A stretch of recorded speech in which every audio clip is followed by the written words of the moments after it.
ส่นี่ใส่สินทางลุงหนวดก่อนพี่น้องเลยยืมเงินทางลุงหนวดไป2 ล้านเนาะพี่น้องเลยมือกันงานไม่เท่าหันแหละเนาะพี่น้องเลยเด้อลุงหนวดเด้อ2 ล้านโดยนับเบิ่งก่อนเด้อคือสิบ่นับก็ได้ดอกเนาะคือสิเพียงพออยู่ดอกจังว่านี่นะนับเบิ่งเนาะขอบใจทั้งลุงหนวดหลายๆเด้อเนาะโดยก็ได้เอานี่มาใส่ลุงหนวดเพิ่นก่อนสมิตแต่ข่อยคือไปกินน้ำเด้อเสด้อโดยใจหลายเด้อทำบ่ได้เนาะขอบใจทั้งลุงหนวดเด้อคือกันเนาะที่ได้สดใจซอยใส่หนีทางเบาไร่เนาะก็ถือว่าเร่งเบาภาระจากทางเบาไร่ไปอีกระดับหนึ่งเนาะกลับไปเอ้ยอยู่ดีแม่งพ่อครอบครัวเด้อเด้อถูกเนาะขอบใจ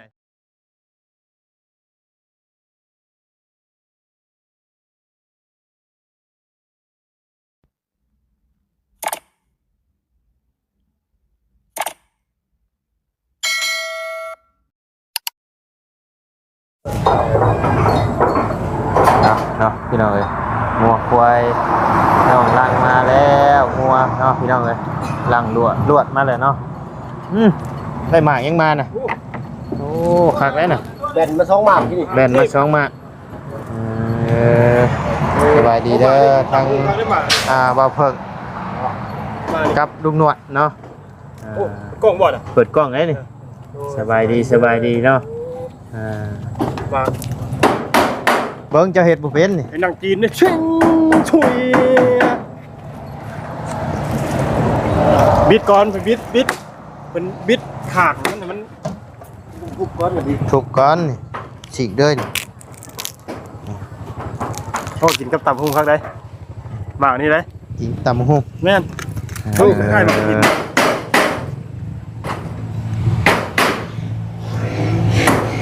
นั่งน้ำเลยนั่งน้ำเลยกินน้ำเลยนั่งเสียงเด้อพี่น้องเด้อเพราะว่าอ้วยไปทางนี้มีแต่คนบ่ใส่ส่งใส่เสื้อพี่น้องอันตรายสบายดีเด้อพี่น้องเด้อเบิดสุขคนเนาะหน่อยพบเจอกันอยู่เพื่อนน้องลังคือเก่าเนาะพี่น้องเลยบิดนะนี่บ่บิดโอ้โหทั้งฝั่งไทยเป็นกินหรือบ่กินคือกันมั้งทางบ้านเป็นตะกี้คอยไม่ได้กินนะคอยคิ้วบัดนี้มาได้กินโดดแช่บมาอินทีบ้านเอิญมาอินทีบ้านเอิญมากระเทพบางเทพบางคนห้องหมากหางลุงยุ่งบ่แม่นครับตะกี้คอยกันอาจจะกินเมื่อกินที่บ้านเมียนะคอยกับมากินอยู่บ้านเมียปีกายเลยบ่มาอยู่นี่นะโต้กับเจ้าบ่ได้คอยกินแม่นมันบ่มีแต่ชวนได้เพิ่นบ่กินได้ดูคิวอยู่ใช้ก็ได้มีเพื่อนนั้นรางวัลเพิ่นไปใหญ่บ่ผูกไม้เนาะโอ้แต่หึกเนี่ยบ่กับรุ่นเก่าๆบ่มีหรอกมีบ่ช่วง9 ปีขึ้นหลังเนี่ยประมาณนั้นเขาหลังข่อยอยู่ซอกมุมใดข่อยฮู้ว่านะกับรุ่นเก่าน่ะมาใหม่แม่อยู่เพื่อนข่อยมีต้นยังนั่นเล่เข้าบ้านใจนะแม่นตรงม่วงเฮ้ยเบาไปเลยเพื่อนไหนเพื่อนตัวไหนเพื่อนไอ้ใต้ข่อยน่ะเพื่อนใต้นะโอ้ตั้งแต่หลังเก่าพูจะว่ารุ่นเก่าเพื่อนหลังเก่าเมื่อกี้พูมันกับบ่ได้จื้อได้ตัวน่ะบ่จื้อเป็นไดแฉลงมาเจ้ามันได้ทึกต้นมะขามก็มีอย่างอีกบ่ได้สังเกตตัวน่ะมันพอมันหกจริงมันหกเลยนะฮะเพื่อนมันกี้มันใกล้ผีพิซซ่าชุดโดยเพื่อนบ่ไล่ที่กี้น่ะกะชั่วโมงนี้ก็อยู่หันคือเก่าอยู่แต่ว่ามีเพื่อนคนออกไปอีกเด้โดยตะกี้เพื่อนเจ้าอยู่ขอบหมู่แม่นมีแต่ป่าแต่ดอนบัดนี้ยับออกไปจนติดผีพิซซ่าอะไรเด้เพื่อนคนนะแม่นแท้ตะกี้เดี๋ยวโอ้ยบอกเพื่อนบ่ไล่นี่บ่ยอมแล้วย่านดิเพราะว่าเพื่อนคนนี้แต่ก้อนนี่ดีนะก็อยู่หม่องเพื่อนก็เพื่อนเข้าลุงหนวดแม่นบ่ดูแม่นอยู่หันได้อยู่หม่องใดอยู่หม่องเพื่อนนั่นเพื่อนใหญ่ชั่วโมงเพื่อนเขาอันเมย์เวียนนี่เพื่อนเฮาหันบ่แม่นโอ้เฮาเกิดแล้วบ่ ดได้หางน้อย บ่จำ ก็ได้ยินทั้งถ้าพ่อแล้วเว้าอยู่มั่งได้ลงไปอยู่พุ่น แม่น อืม กี่อยู่นั้น โดยตะกี้น่ะทั้งถ้าพ่อแล้วน่ะเอาเมียมาอยู่เฮือนเนาะแม่นบ่ บ่แม่นว่าอยู่เฮือนดอกใช่แบบออกเฮือนต่างเนี่ยแต่ ต่อ ว่า เฮือนต่างแต่มาอยู่ดินที่เนาะ แม่นที่นี่ดีทั้งพ่อเฒ่าแม่เฒ่าเจ้านั่นแหละพ่อเฒ่ามันทวดเจ้านั่นอยากจะได้แม่เจ้านี่มื้อเลี้ยงเพิ่น โดย แต่ก็เลย ตาม กลับเมื่อ ตามที่เพิ่นเบ้ากะว่าได้ก็ได้ยินอยู่พี่น้องเอ้ย ก็เลยบ้างเงินบ้างซ่านกลับเมื่อพุ่น อืม ทำมากันหลายปีจำไม่ได้ถึงหรอกกัน30ปีเนาะ โดย ได้เนี่ยไม่ได้เนี่ย ทั้งแม่ว่าไล่เสียหนูแม่น20ปลายปีแล้วมั้ง คุณแหละ 20ปลายปีแล้วเนาะเพราะว่าทั้งแม่ว่าไล่เสียนี่ตั้งแต่น้องชายหล่าว่าไล่นี่ท่านได้ออกนมพี่น้อง ว่ายังเจียอยู่ ยังเจียอยู่ ยังทันยางเลย กำลังเฮียนคานเนาะ แม่ก็ขอบนี่นะ โดยกำลังเฮียนคานพี่น้องเขาพี่นางเพื่อนข้างๆเพิ่นอุ้มไปเล่นไปยังตลอดอยู่เนาะแล้วก็แม่เสียแล้วก็กินนมงัวก็เลยเอิ้นหัวงัวทึกโตด นุ่มกระป๋อง เลยกินนมกระป๋องนมกาอะไรยัง กามะลิ กามะลิเนาะเพราะว่าแมน ของละ มันบ่แพงกับแมนเฮาบ่มีเงินนั่นแหละพี่น้องเฮาสิซื้อนมกล่องนมไอ้ผงกะ ขนาดว่านุ่มนั่นยังเอา แมน จมเลยนะ โอ้จมแล้วพี่น้องเลยโอ้คอยรักเทจ้ำกินกับข้าวเลยวะ แซ่บบ่อย แซ่บแล้ววะมันหวานเด้เนาะพี่น้องเลยมาพบพ่อกับลุงหนวดมื้อนี้กะพอดีแล้วพี่น้องเลยมีเวลาเนาะใส่หนีใส่สินแล้วก็พี่น้องเลยมีบ่กะมีโยมีทางเอื้อยเราฝากมาซอยเนาะพี่น้องเลยก็คือมือนั่นเนาะมือจบงานทางเมเท่าเนาะพี่น้องจบงานทางเมเท่าแหละเงินค่าที่ค่าโรงมันบ่พอเนาะพี่น้องเลยบ่พออยู่2 ล้านกีบเนาะพี่น้องเลยบ่ไรกันเลยโทรมายืมนำลุงหนวดเพิ่นก็บ่มีดอกพี่น้องเลยแต่ว่าก็เลยขอเราแก้ไขให้แน่ว่ะ มีกันพี่น้องยังจะว่าส่วนไหนที่เขาช่วยได้ด้วยกันหน่อยนะพี่น้องเนาะก็แก้ปัญหาเฉพาะหน้าไปก่อนนะเพราะว่ามันจังได๋ซะเนาะมันคนทำมันขาดเกินถ้าว่าว่าจังได๋เนาะคำสิบ่ให้จักสิ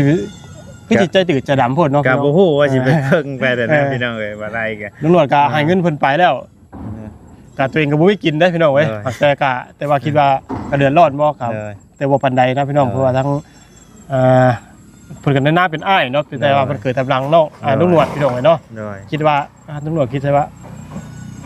เพิ่นก็เมื่อเพิ่นเดือดร้อนกว่าเฮาเนาะคงจำเป็นตำรวจก็เลยจำเป็นเลยได้พี่น้องก็คือเพิ่นมาเก็บแหละเฮาบ่มีให้เพิ่นนะเจ้าผู้ที่เจ้าของโรงศพเพิ่นนั่นแหละเนาะคือเฮาไปเอามาแหละเฮาพอเวลาเพิ่นเก็บเพิ่นก็ต้องเก็บแล้วการแล้วงานเพิ่นก็เก็บเลยนะเพราะว่าเฮาก็บ่ได้ฮู้จักเพิ่นเลยพี่น้องเอ้ยแม่นเฮาก็ต้องบ่มีเฮาก็ต้องไปหากู้หายืมมาใช้พี่น้องเอ้ยก็ถือว่าวิตวางไปเนาะโดยก็ยังอยู่ได้ลุงหนวดเอ้ยก็ถามว่าบิดบ่บ่ได้เป็นหนี้นะเจ้าได้แม่นอยู่บ่ได้ว่าวิทย์นี้หมายถึงว่าวิทย์ช่วงแม่นที่ว่านั่นแหละเอาก็ถือว่าโดยก็ถือว่าบิดแหละโดยแต่ว่าเรื่องหนี้สินก็ที่จังว่ากันเนาะโดยยามบ่มีก็สิได้ยืมแล้วอีกนี่แหละพี่น้องก็เรียกว่าคันยังบ่มีก็บ่เป็นหยังนะครับคอยมีให้พอใช้กันจังคืนก็ได้เนาะครับบ่ได้ว่าเร่งรีบเนาะพี่น้องเนาะพอเนาะก็บ่ได้ว่าพัดมือวันเนาะมีแต่ว่าถ้าว่าหาได้ค่อยใช้คืนนะเนาะครับบ่ได้ว่าต้องจำกัดมื้อนะแต่ว่าเพิ่นในเมื่อเพิ่นอยากใช้ก็บ่เป็นหยังเนาะพี่น้องเนาะก็พอดีว่ามีทั้ง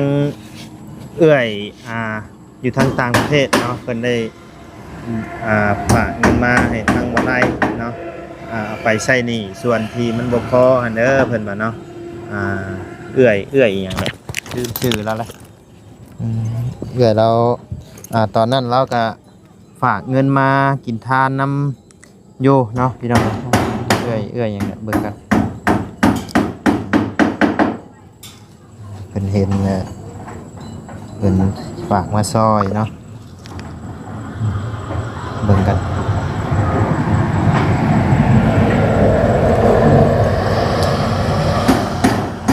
เคยซื้อมัดถูกเคยซอยเหลือเงินน่ะเจืองอยู่เดี๋ยวนี้ก็ซอย เอื้อยมัดทุเนาะเพิ่นก็ซอยทั้งมาไล่กะมากะหลายเติบอยู่แล้วพี่น้องเลยกะซอยช่วงที่ว่าเมทัลเป็นฮะกะทั้งเอื้อยเพิ่นกะซอยมา50 ลอนเนาะแล้วก็ผากมาให้ส่วนตัวว่าไล่กะ100เนาะแล้วก็รอบนี้เอื้อยเพิ่นก็ผากมาให้อีก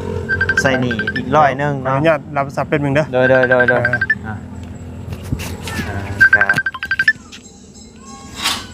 ให้บ่ไล่เติมน้ำมันก็50 ลอนเนาะพี่น้องเอ้ยก็ต้องขอบุญขอบเพื่อคุณทางเอื้อยมัทุหลายๆเด้อเนาะอันดุ้งไม้เนี่ยเด้อดุ้ง ไปกันจะดีกะจังหวะโหยัง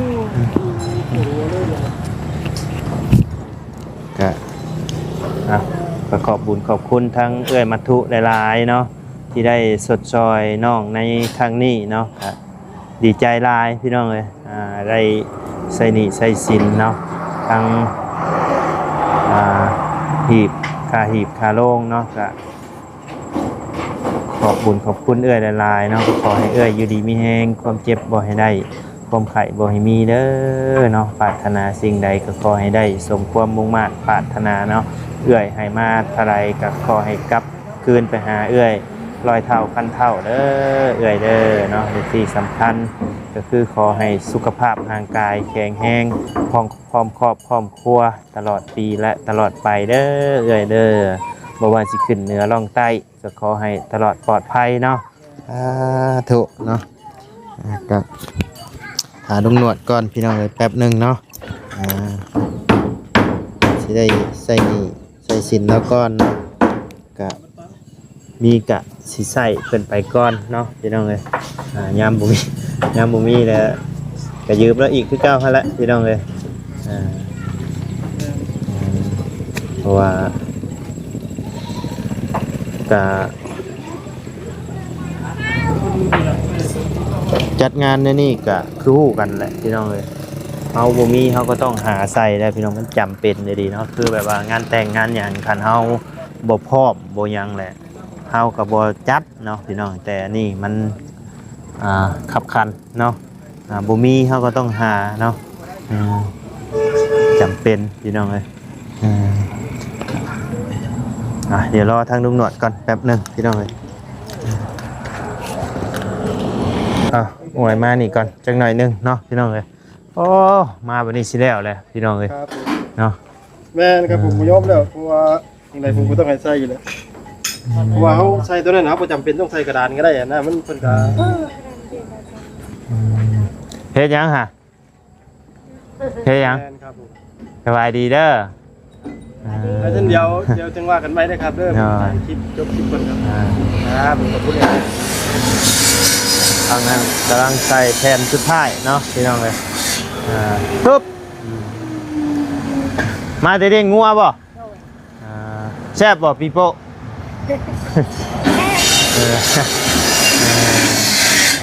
เอามาต่อทางลุงหนวดเนาะพี่น้องเลยแล้วหรอบ่แล้วโดย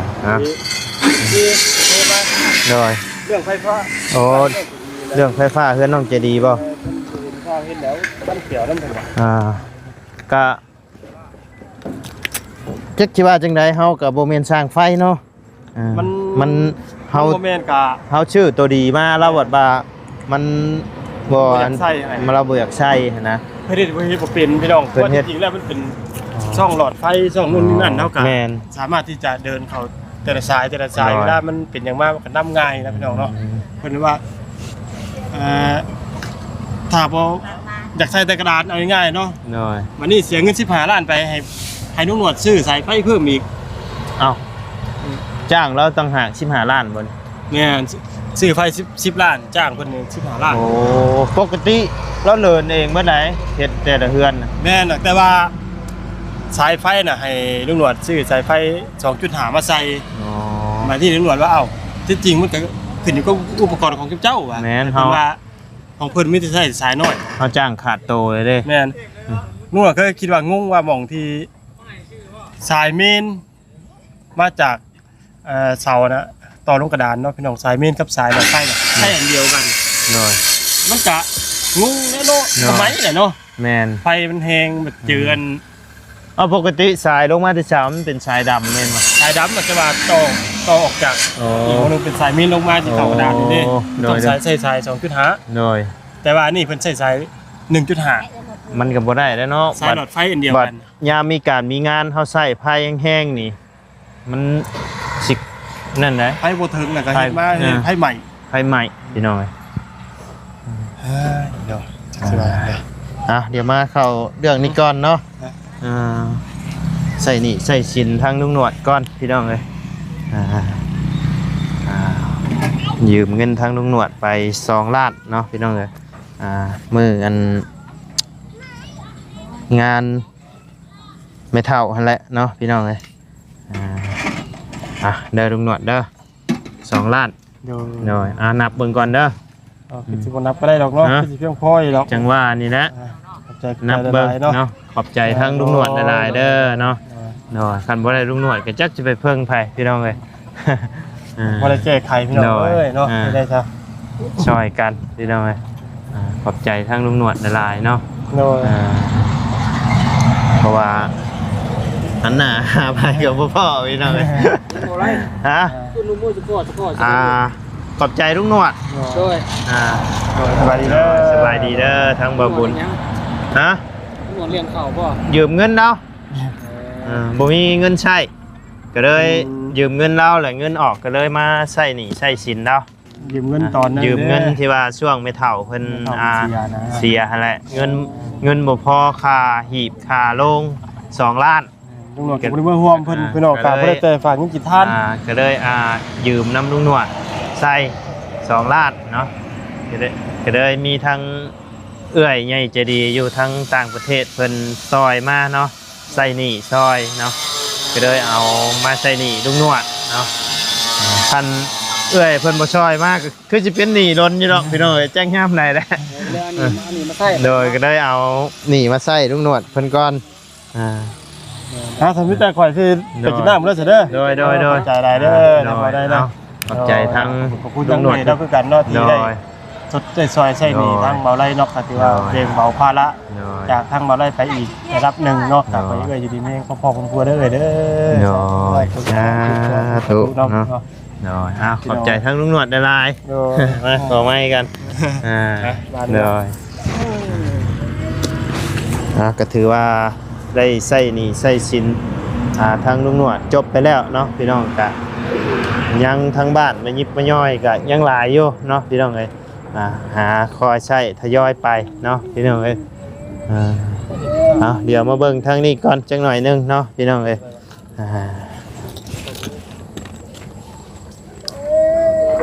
เอาเนาะพี่น้องเอ้ยเรียบร้อยลงแล้วกลับบ่บัดนี้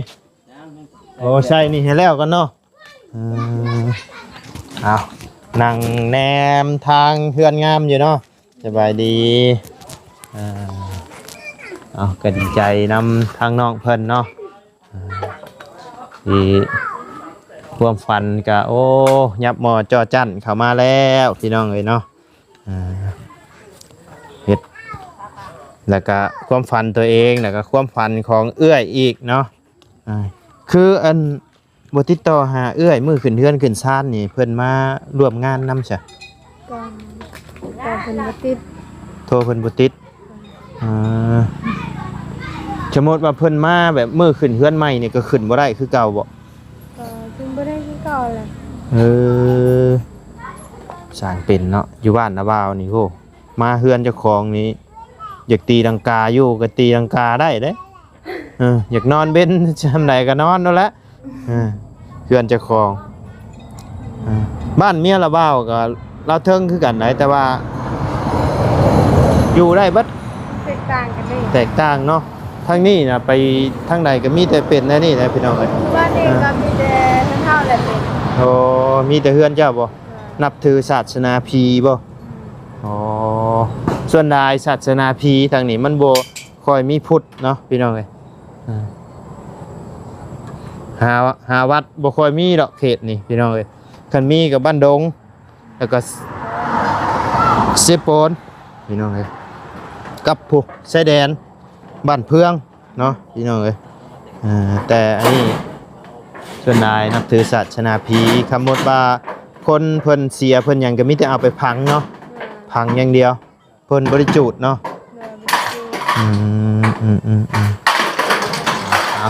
โอเคใช่เนาะพี่น้องเอ้ยทางบ่ไล่ก็สิได้ไปเวียกไปงานต่อก่อนเดี๋ยวมันสิค่ำสิมืดพี่น้องเอ้ยไปสบายดีเด้อน้องลังเด้อเนาะดีใจนำเด้อเศร้าเลยว่าเจ็บนี่นะ เศร้าแล้ว เศร้าเลยเนาะขอเจียบเบิ่งได้บ่บัดนึง ได้แล้วนะพี่น้องอยากเที่ยวต้องเที่ยวให้อยากเที่ยวเลย ก็หยอกเด้อเว้าหยอกเด้อหยอกเด้อหยอกเด้อ แต่ได้ยัน ย่านเลยเว้ากับบ่กล้าดอกว่าเนาะ ได้ยังไงกำกินข้าว ไปซะพี่น้องเอ้ยทางบ่ไล่ก็สิได้ขอจบคลิปปิดคลิปลงไปเพียงส่ำนี้กันเด้อเนาะเอาก่อนอื่นก็ทางบ่ไล่ก็ขอบุญขอบคุณทางเอื้อยมัทุหลายเด้อเนาะสิได้ส่งเงินส่งคำมาซอยทางน้องเนาะใส่หนี้ใส่สินให้แล้วให้ทั่วเนาะทางเบียกงานของแม่เฒ่าเนาะก็ขอให้ทางเอื้อยได้บุญได้กุศลได้หลายเด้อเนาะอยู่ดีมีแฮงพร้อมครอบพร้อมครัวเด้อเอื้อยเด้อเนาะเอื้อยอยู่ดีมีแฮงความเจ็บบ่ให้ได้ความไข้บ่ให้มีเด้อเอื้อยเด้อสิ่งใดขอให้ได้สมความมุ่งมั่นดังปรารถนาเนาะเพราะว่าเฮ็ดธุรกิจการงานหยังก็ขอให้เฮงๆปังๆร่ำๆได้ด้วยเด้อเอื้อยเด้อเอื้อยให้มาเท่าใดก็ขอให้กลับคืนไปหาเอื้อย100เท่าพันเท่าเด้อเนาะสาธุไปจ้ะพี่น้องเอ้ยสำหรับคลิปนี้ลำลาแล้วสบายดีเด้อ